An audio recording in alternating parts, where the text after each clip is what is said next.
السلام علیکم، welcome back to my channel. ناظرین، اولیاء اللہ سیریز آپ میرے چینل کو وزٹ کر کے دیکھ سکتے ہیں۔ تقریباً 12 سے 13 ویڈیوز اولیاء اللہ سیریز کی میں چینل پر اپلوڈ کر چکا ہوں۔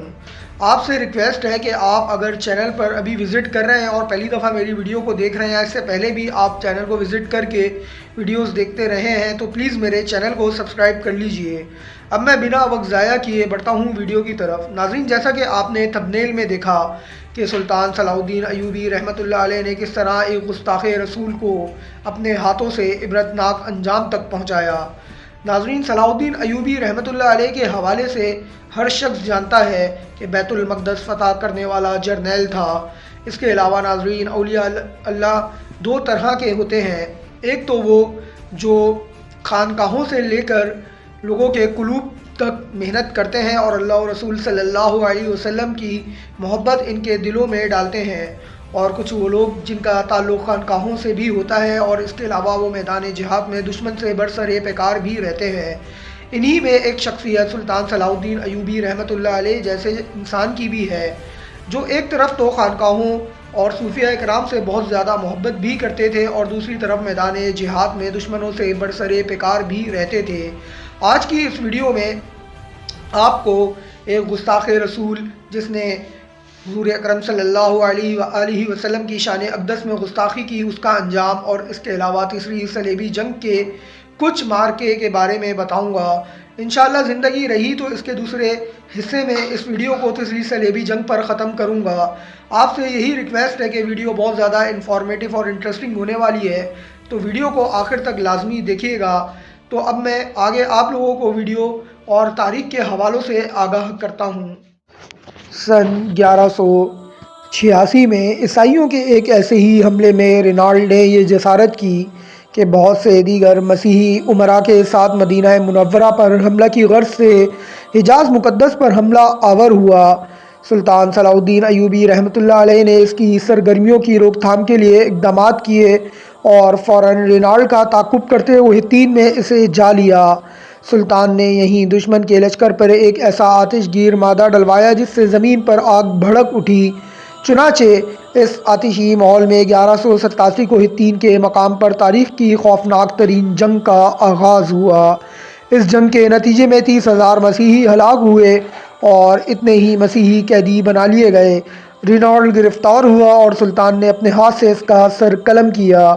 دراصل رینالڈ حضرت محمد صلی اللہ علیہ وسلم کی شان میں برملا طور پر گستاخی کیا کرتا تھا اور سلطان صلاح الدین ایوبی رحمۃ اللہ علیہ نے اسے اپنے ہاتھوں سے مارنے کی قسم کھائی تھی۔ یہی وجہ ہے کہ اس کے اتحادی بادشاہ کے ساتھ وہی سلوک کیا جیسا ایک بادشاہ دوسرے بادشاہ کے ساتھ کرتا ہے، لیکن رینالڈ کے جرائم بہت سنگین تھے۔ اس جنگ کے بعد اسلامی افواج مسیحی علاقوں پر چھا گئی۔ حطین کی فتح کے بعد صلاح الدین ایوبی رحمۃ اللہ علیہ نے بیت المقدس کی طرف رخ کیا۔ ایک ہفتہ تک خونریز جنگ کے بعد مسیحیوں نے ہتھیار ڈال دیے اور رحم کی درخواست کی۔ بیت المقدس پورے 88 سال بعد دوبارہ مسلمانوں کے قبضے میں آیا اور تمام فلسطین سے مسیحی حکومت کا خاتمہ ہو گیا۔ بیت المقدس کی فتح صلاح الدین ایوبی رحمۃ اللہ علیہ کا عظیم الشان کارنامہ تھا۔ انہوں نے مسجد اقصیٰ میں داخل ہو کر نور الدین زنگی کا تیار کردہ منبر اپنے ہاتھ سے مسجد میں رکھا۔ اس طرح نور الدین زنگی رحمۃ اللہ علیہ کی خواہش اس کے ہاتھوں پوری ہوئی۔ صلاح الدین ایوبی وہ پہلے حکمران تھے جو 2 مقدس مساجد کے نگہبان کہلائے گئے تھے۔ صلاح الدین نے بیت المقدس میں داخل ہو کر وہ مظالم نہیں کیے جو اس شہر پر قبضے کے وقت عیسائیوں نے افواج نے کیے تھے۔ صلاح الدین ایوبی ایک مثالی فاتح کی حیثیت سے بیت المقدس میں داخل ہوا۔ اس نے زر فدیہ لے کر ہر مسیحی کو امان دے دی اور جو غریب فدیہ نہیں ادا کر سکے ان کے فدیے کی رقم صلاح الدین ایوبی رحمۃ اللہ علیہ اور اس کے بھائی ملک عادل نے خود ادا کی۔ بیت المقدس پر فتح کے ساتھ یروشلم کی وہ مسیحی حکومت بھی ختم ہو گئی جو فلسطین میں سن 1099 سے قائم تھی۔ اس کے بعد جلد ہی سارا فلسطین مسلمانوں کے قبضے میں آ گیا۔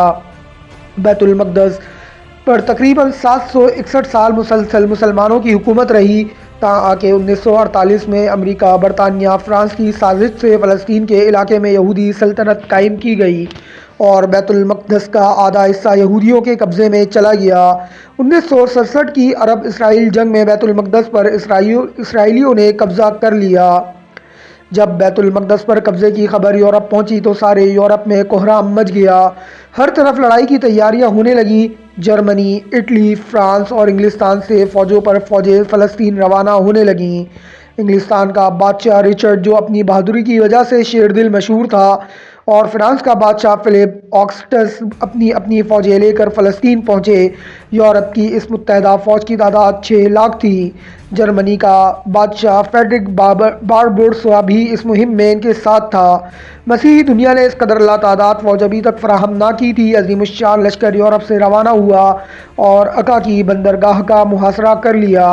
اگرچہ سلطان صلاح الدین ایوبی رحمۃ اللہ علیہ نے تن تنہا عکا کی حفاظت کے تمام انتظامات مکمل کر لیے تھے، لیکن صلیبیوں کو یورپ سے مسلسل کمک پہنچ رہی تھی۔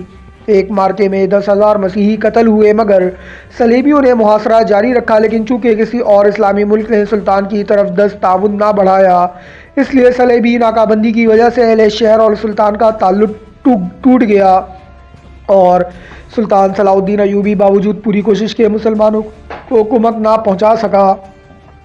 تنگ آ کر اہل شہر نے امان کے وعدے پر شہر کو مسیحیوں کے حوالے کر دینے پر آمادگی ظاہر کی۔ فریقین کے درمیان معاہدہ طے ہوا، جس کے مطابق مسلمانوں نے 2 لاکھ اشرفیاں بطور تاوان جنگ ادا کرنے کا وعدہ کیا، اور صلیب اعظم اور 500 مسیحی قیدیوں کی واپسی کی شرائط طے کرتے ہوئے مسلمانوں نے ہتھیار ڈال دیے۔ مسلمانوں کو اجازت دی گئی وہ تمام مال اسباب لے کر شہر سے نکل جائے، لیکن رچرڈ نے بدعہدی کی اور محصورین کو قتل کر دیا۔ ناظرین، دیکھا آپ نے کس طریقے سے سلطان صلاح الدین ایوبی رحمۃ اللہ علیہ نے ایک گستاخ رسول کو واصل جہنم کیا، اور اس کے علاوہ کس طریقے سے مسیحیوں سے سلطان صلاح الدین ایوبی رحمۃ اللہ علیہ لڑے۔ 6 لاکھ کی تعداد بتائی جاتی ہے جو غالباً تیسری صلیبی جنگ میں سلطان صلاح الدین ایوبی رحمۃ اللہ علیہ کے مد مقابل آئی، لیکن تیسری صلیبی جنگ نے صلاح الدین ایوبی رحمۃ اللہ علیہ نے دشمنوں کو ناکو چنے چبوائے، اور کس طریقے سے بیت المقدس اور مسلمانوں کا سلطان صلاح الدین ایوبی رحمۃ اللہ علیہ نے دفاع کیا۔ آگے آنے والے حصے میں انشاءاللہ آپ لوگ یہ بھی دیکھ اور سن سکیں گے۔ تو ناظرین، امید ہے کہ یہ سلسلہ آپ لوگوں کو پسند آئے گا۔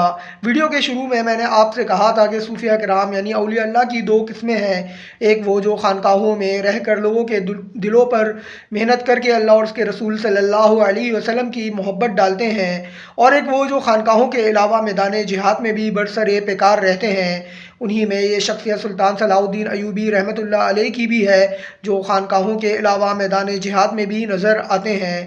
انشاءاللہ ناظرین، اس کا اگلا حصہ لے کر جلد حاضر خدمت ہوں گا، تب تک کے لیے اللہ حافظ۔